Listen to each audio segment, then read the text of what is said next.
এবার একাদশ পরিচ্ছেদের তৃতীয় অংশ, শ্রীরামকৃষ্ণ ও ভক্তিযোগ। রাগ ভক্তি হলে ঈশ্বর লাভ। শ্রীরামকৃষ্ণ, রাগ ভক্তি এলে অর্থাৎ ঈশ্বরের ভালোবাসা এলে তবে তাকে পাওয়া যায়। বৈধী ভক্তি হতেও যেমন যেতেও তেমন। বৈধী ভক্তি হতেও যেমন যেতেও তেমন।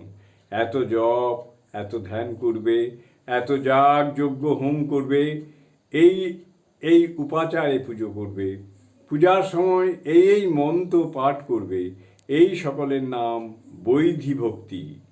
হাতেও যেমন, হতেও যেমন, যেতেও যেমন। এই জিনিসটা হতেও যেমন তাড়াতাড়ি, যেতেও তেমনি।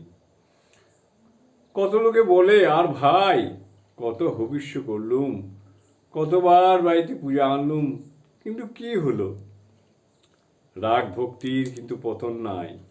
কাদের রাগ ভক্তি হয়? যাদের পূর্বজন্মে অনেক কাজ করা আছে, অথবা যারা নিত্য সিদ্ধ। যেমন একটা পুরো বাড়ির বনজঙ্গল কাটতে কাটতে নল বসানো ফোয়ারা একটা পেয়ে গেল। মাটি সুরকি ঢাকা ছিল, যেই সরিয়ে দিলে অমনি ফরফর করে জল উঠতে লাগলো। যাদের রাগ ভক্তি তারা এমন কথা বলে না, ভাই কত হবিষ্য করলুম, কিন্তু কি হলো?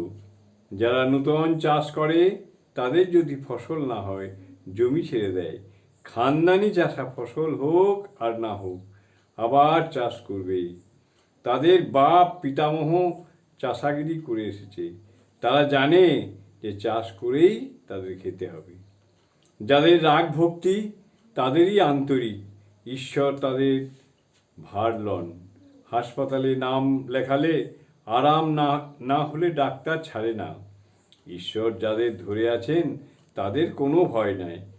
মাঠের আলের উপর চলতে চলতে যে ছেলে বাপকে ধরে থাকে সে পড়লেও পড়তে পারে, যদি অন্যমনস্ক হয়ে যায় হাত ছেড়ে দেয়, কিন্তু বাপ যে ছেলেকে ধরে থাকে সে পড়ে না। জয় ঠাকুর।